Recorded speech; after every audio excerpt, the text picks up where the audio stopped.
জাল টাকার কারখানা। রাজধানীর বিভিন্ন এলাকায় ফ্ল্যাট বাসা ভাড়া নিয়ে গড়ে উঠেছে এসব কারখানা। সেখানে ল্যাপটপে কমান্ড দিতেই প্রিন্টারে বেরিয়ে আসে 500,000 টাকার নোট।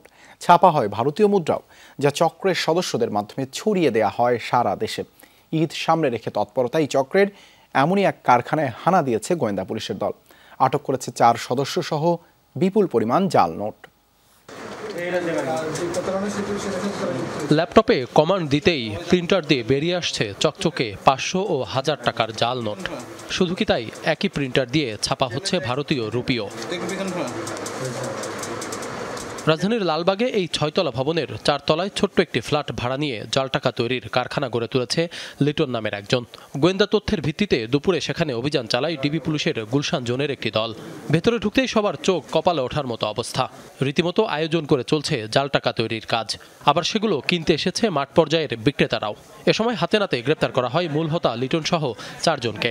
পুরা পারফেক্ট তৈরি করতে যে সমস্ত জিনিসগুলো প্রয়োজন সবকিছুই আমি জানি। আমি এই লাইনে আসছি 12 বছর। সুতা লাগাই, এবার এগুলা রং করে এটা শুকানে সহযোগিতা করি, পেপারস কাটিং করি। এই আমরা এখান থেকে নিতে আসি, টাকা দিয়ে আমরা ওই 8,000-9,000 টাকা দিয়ে প্যাকেট নিই, 1 লাখ নিয়ে আমরা যাই। আমরা আবার এটা 12,000, 13,000 যার কাছ থেকে যেভাবে পারি বেশি তারা নিয়ে মাঠ পর্যায়ে কাজকাম করে।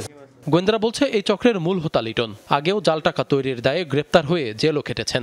এমনকি জেলখানায় বসে কয়েকজনকে এই চক্রের সদস্য বানিয়েছে। কারাগার থেকে বেরিয়ে আবারও শুরু করেছে একই অপকর্ম।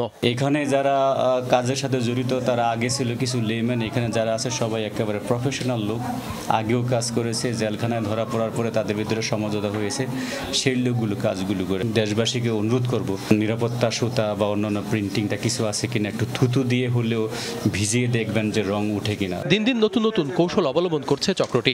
500 ও 1000 টাকার নোটে ধরা খাওয়ার সম্ভাবনা বেশি থাকায় তারা 100 টাকার নোট ও ভারতীয় রুপি তৈরি শুরু করেছে।